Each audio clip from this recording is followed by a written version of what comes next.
everyone, I hope you're having a wonderful day. Well, I think it's time for the June 2022 garden tour.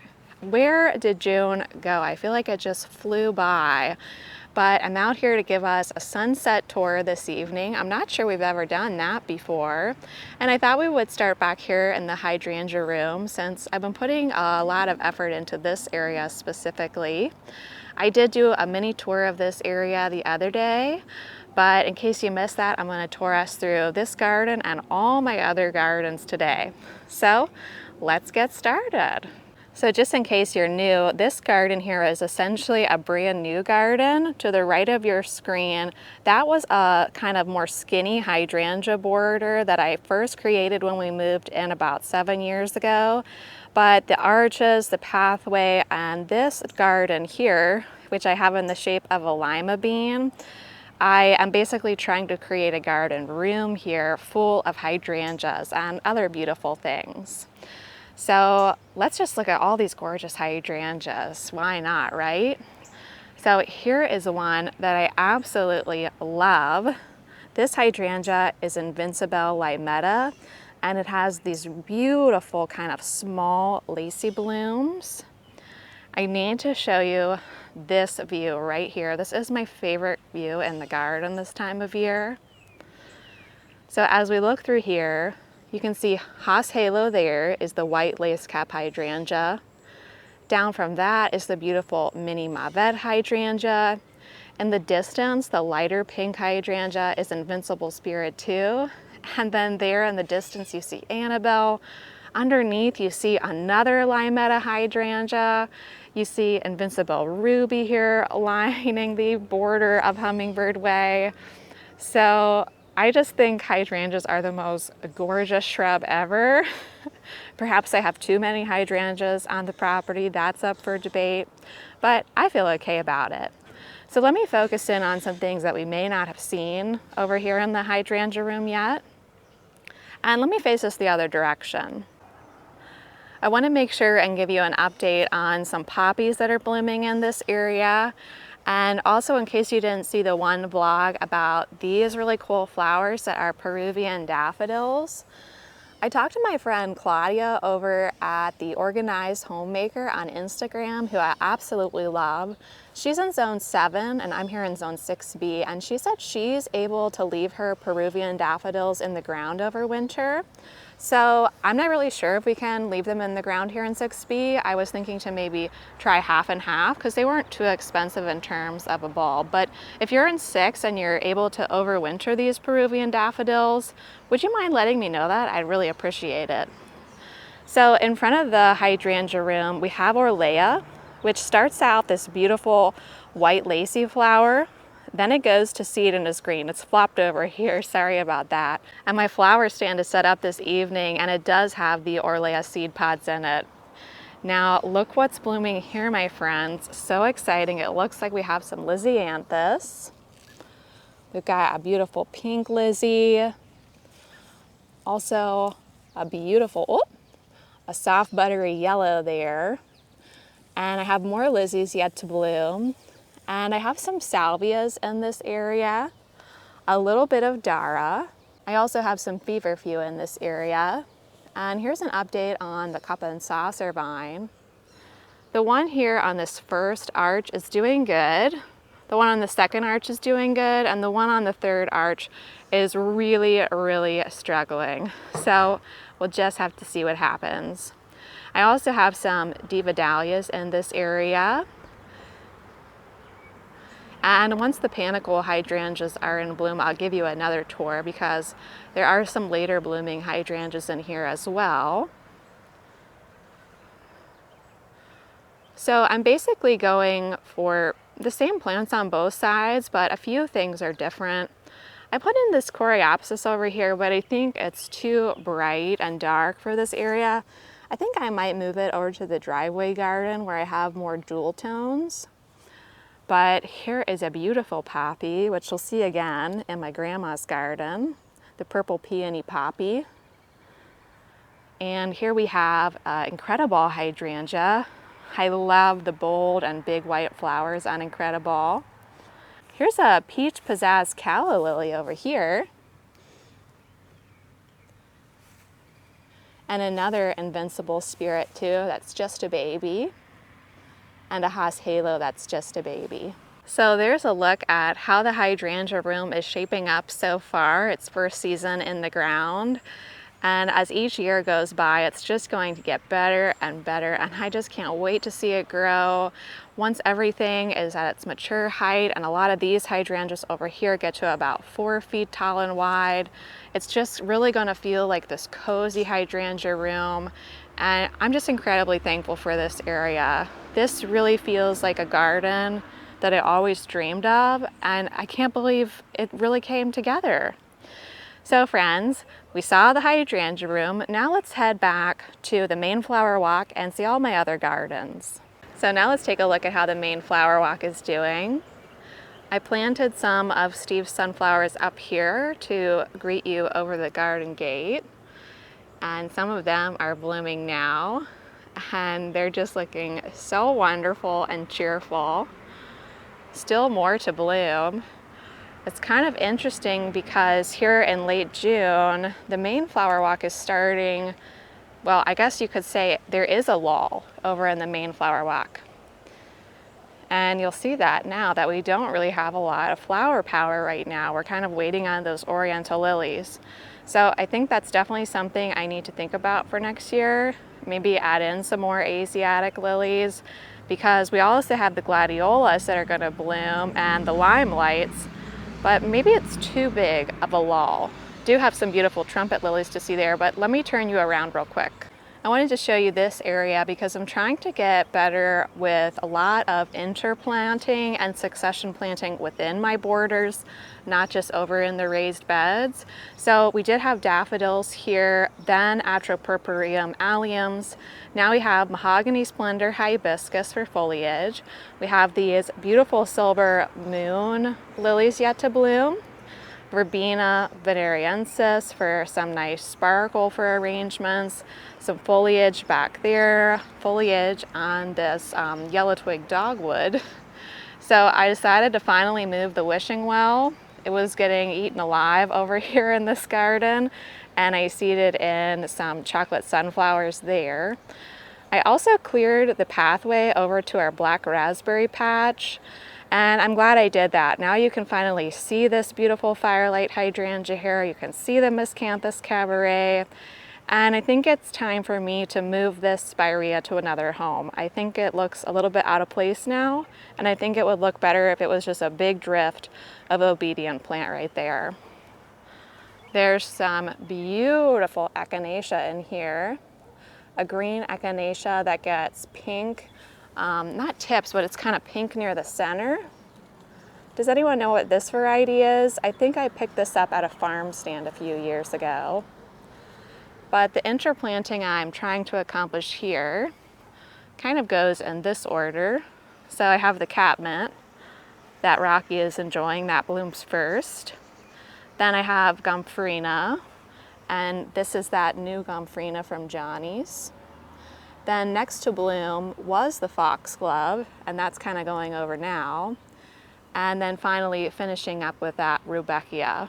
So just trying to get a little bit better at always having successions going on in the borders as well. And just trying to capitalize on the space that I have. So yes, we're very, very green, friends, here in the main flower walk.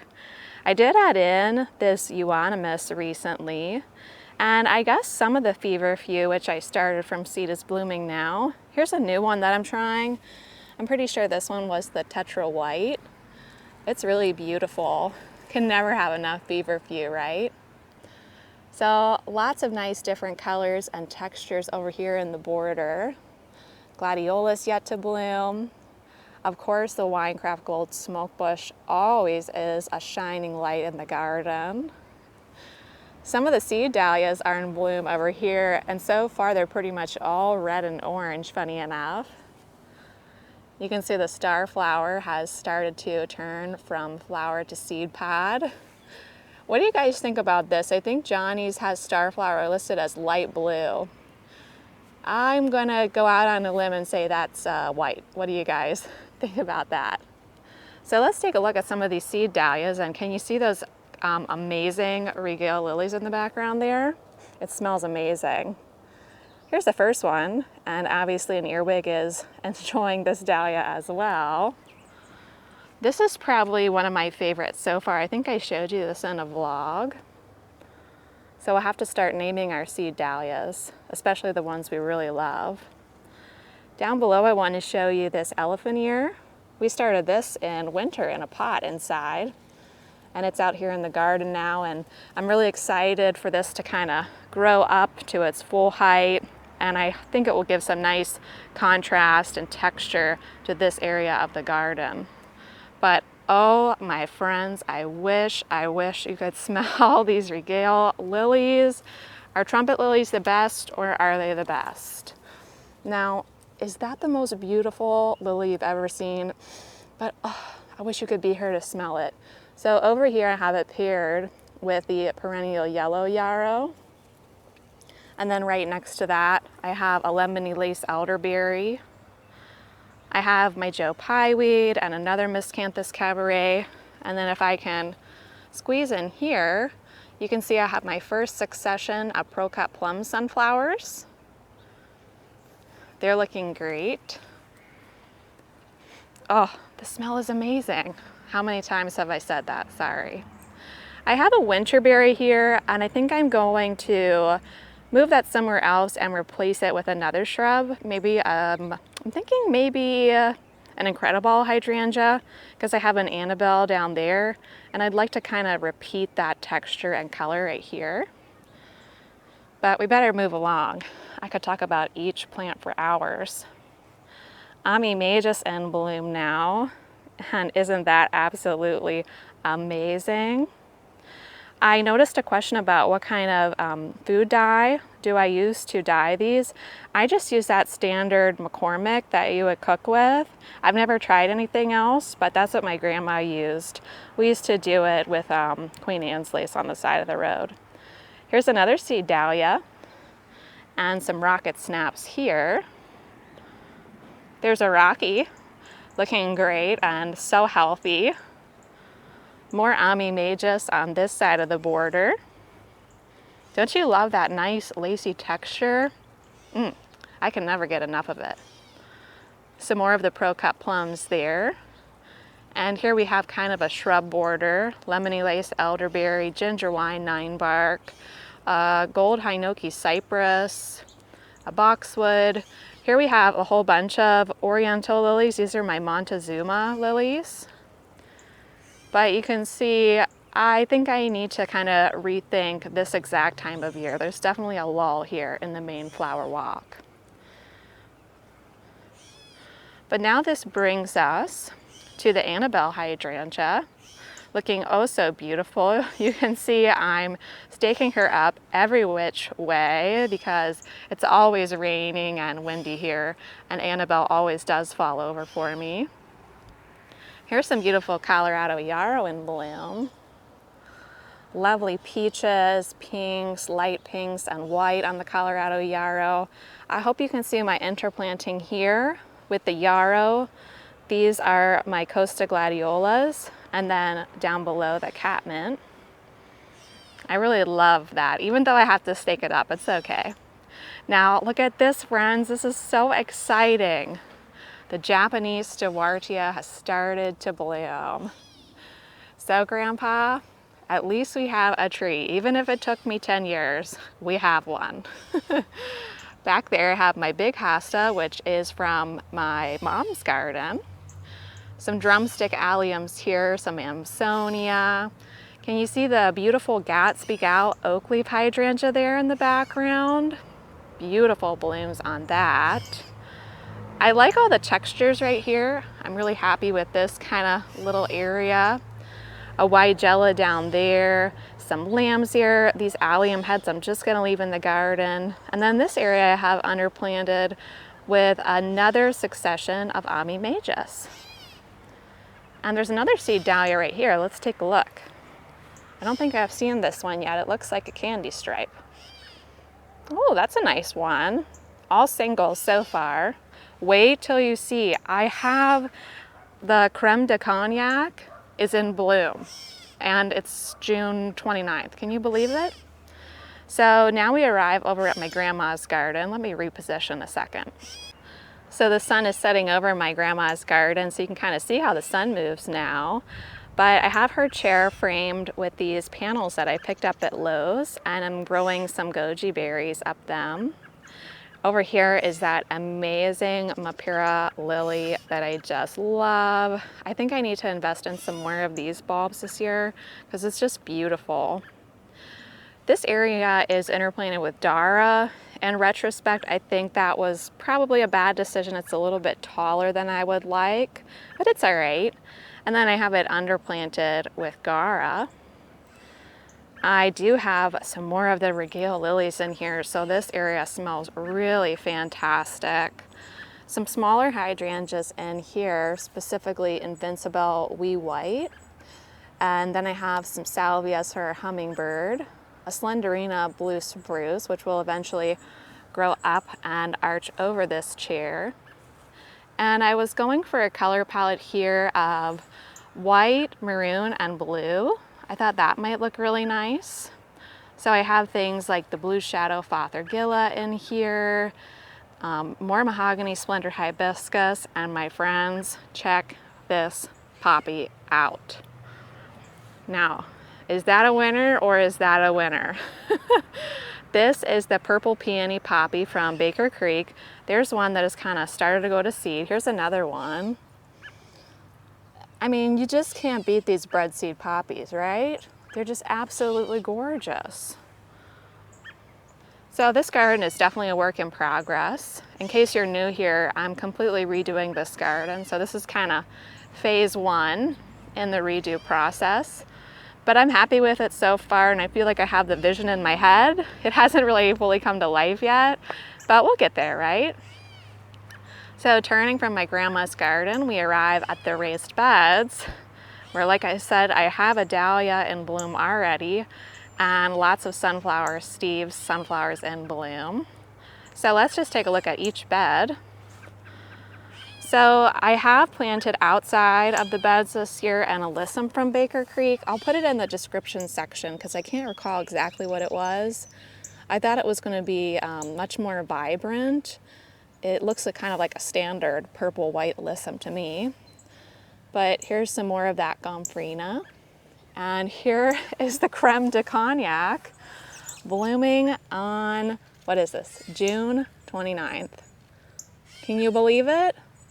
I can't believe it. So I have sweet peas growing out my bamboo posts here, and I've been cutting on them pretty hard. I think I do sweet peas different than most people. I cut it with a whole bunch of stem, but also a vine as well. So these would probably be like all the way up there if I hadn't cut on them, but I like to cut it with the vine attached. So really beautiful, great fragrance on all of these. The ranunculus bed has been flipped. We had about 3 days at 94 degrees, and that pretty much did them in. So I pulled them out. Some Dara had seeded itself somehow in the area, so I left that side with Dara, and I replanted this area with some sunflowers. I did the Sundance Sunflowers in here, which is a shorter sunflower. Speaking of sunflowers, look at those ones in the distance. This bed is kind of going over as well. This is just a bit of Buplurum that I'm going to seed. Same with that corn cockle. I'm just going to let that corn cockle go to seed. And I have lots of different peppers in here, mainly banana peppers and some hot peppers. My husband and I really like hot peppers, do you? Why don't we take a look at the sunflowers, since they're so beautiful and right here in front of us. I'm so glad Steve decided to do these as a mix, because each one is like a beautiful, fun surprise. And it's so much more exciting when you're not sure what you're gonna get when each one opens. So let's take a look at each one. Probably about maybe a third of them are open so far. So here's the first one, a beautiful kind of light lemon with a deep crimson on that one. I can't wait to cut these. I've been trying to hold back, but I don't know if I can hold back much longer. This was, I think, the first one to bloom, and it's really, really a vibrant yellow with vibrant crimson, a really full, fluffy center. They're all just a little bit different from one another, and that's so cool. They all have their own unique personality. Like this guy looks like he has kind of like a spiky hairdo. There are some singles. That one has a really, really dark center with just brushes of really vibrant yellow on the outside. There's a really beautiful one over here. I feel like the camera is having a hard time capturing the actual colors. I almost just fell right there. I'm so excited about the sunflowers, I fell over. Look at that one. This one looks like a funky eyeball staring at us, doesn't it? So there's so many beautiful ones in here, and once I do cut these and make an arrangement, I'll be sure to include you in on that. So here's my bed of straw flowers. Lots of beautiful colors. A lot of these are ready for harvest. What I'm going to be doing this year is harvesting the first cut as really long stems, because I want to do just a couple mixed bouquets with really long stems that are dried. So almost all these are ready to be harvested at this point. Oh, so many beautiful things to see in the garden right now. The Larkspur is starting to go to seed at this point. So pretty soon, once that all goes to seed, I'll pull it out and I'll replace that with Mexican bush sage. Here's where we had all the pink Snapdragons. So you can kind of see where I cut it and how they're coming back. So when we harvested them together in the video, I cut them all the way down here, and you can see they're putting on new growth. So we should get another cut out of these later in the season. For me, these secondary cuts are always shorter and a little bit weaker in terms of the stem, but they're still usable. The rocket white Snapdragons are looking beautiful, aren't they? Oh my goodness, I could just sit out here all day and look at them. Just phenomenal. I'm still able to cut on the bachelor's buttons because despite having those days that were really hot, then it cooled back down and then it's been surprisingly cool. So it's just been a really weird year for weather, and that's the one thing with weather, right? You're always learning and adapting based on what the weather decides to do. It's the weather that's really in charge around here. Surprisingly, my Oxford blue scabiosa is not in bloom yet. So I have a little bit of room here in these back beds. I have some nasturtium, the beautiful tip-top rose nasturtiums, and back here, oh my goodness, is there a bindweed back here? Yes, there is. Go figure. Oh my goodness. Anyway, guys, there's lettuce back here, more peppers back here, and I also have some cucumbers. Don't you just love a good cucumber right off the vine? What I love even better than that is a homegrown tomato. Have I told you guys that I used to manage a vegetable farm? I think I told y'all that. One of the best parts of managing that farm was just being able to try out so many unique and interesting varieties and really finding out what you love and what's worth growing. This is also interplanted with onions and basil in there. I'll give you a tomato tour once they're all kind of pinking up or redding up. But look at this, friends. Here we are at the $5 garden. And doesn't it look absolutely beautiful? And it only cost us $5 worth of seeds. And it looks like a bird has planted a sunflower in here for us. And you know what, guys? I think there's someone living in this house. I think I hear a little baby bird. I'm not sure if my mic is going to pick that up or not, but that's exciting if that's the case.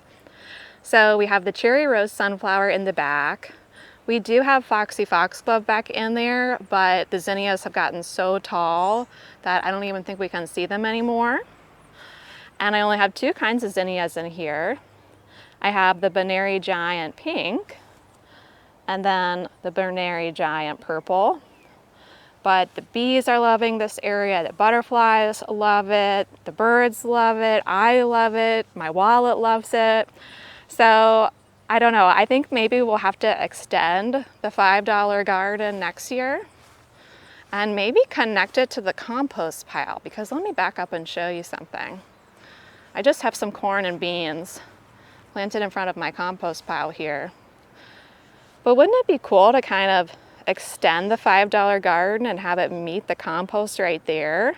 And we could just collect the seeds from the sunflowers and the zinnias, and then next year it wouldn't cost us anything at all. It would be a free garden. Anyway, that might be really fun. So I'm gonna try not to do too much editing this time so you can get a real sense of the property. So here's my compost pile. These arborvitaes I put in right when we moved in, so they're about 7 years old now. And that's the back of the property, and there's a fence behind there. This area has the fruit trees. And here's a look at how the pear is doing. Beautiful. And here's a look from kind of back here in this corner of the property. So straight ahead, we have Gracie's garden.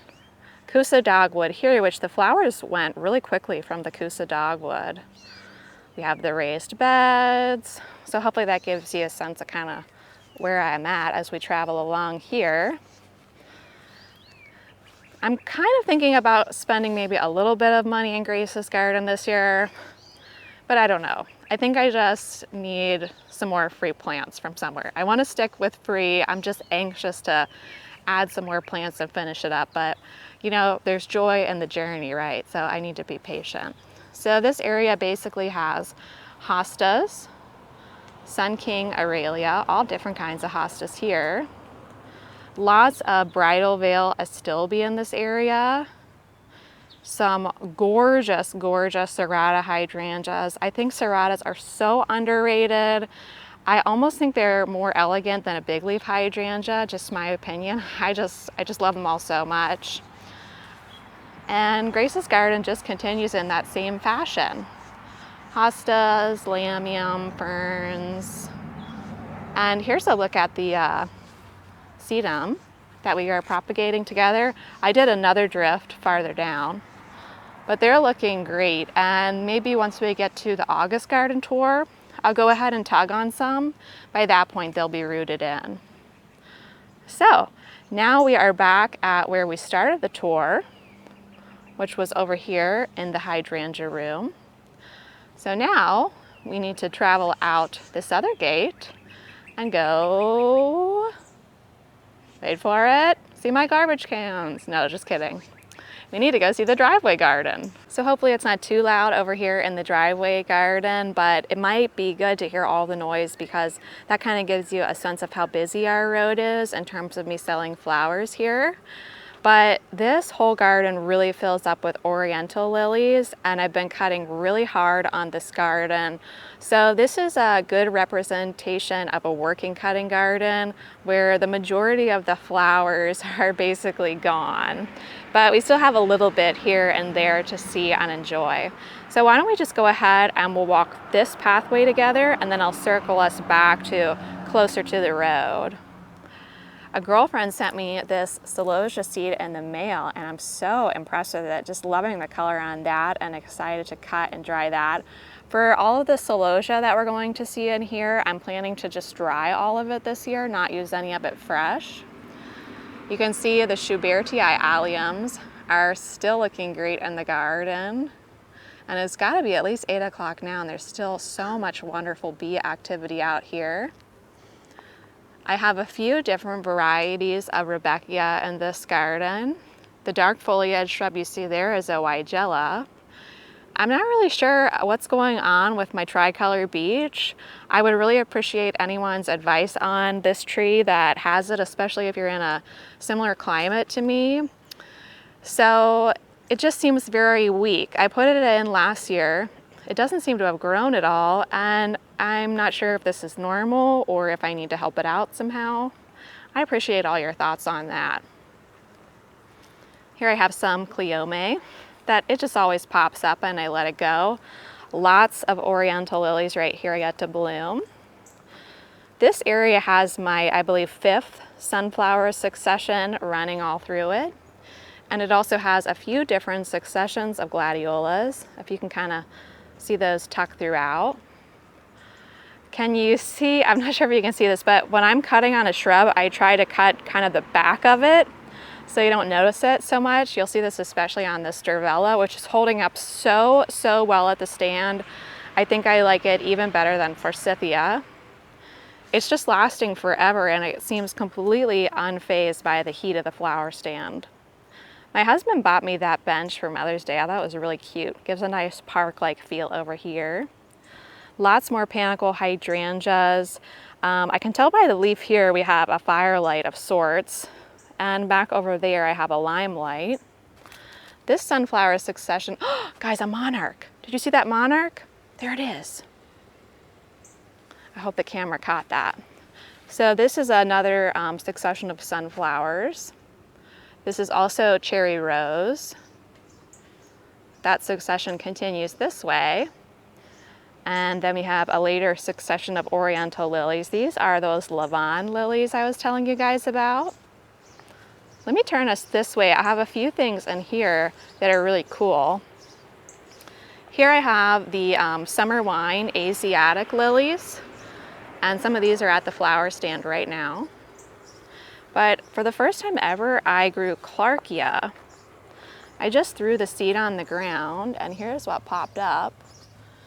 It got a little bit eaten by bugs, but I really like the look of it. It kind of reminds me of Larkspur, so I think I'll give it another go.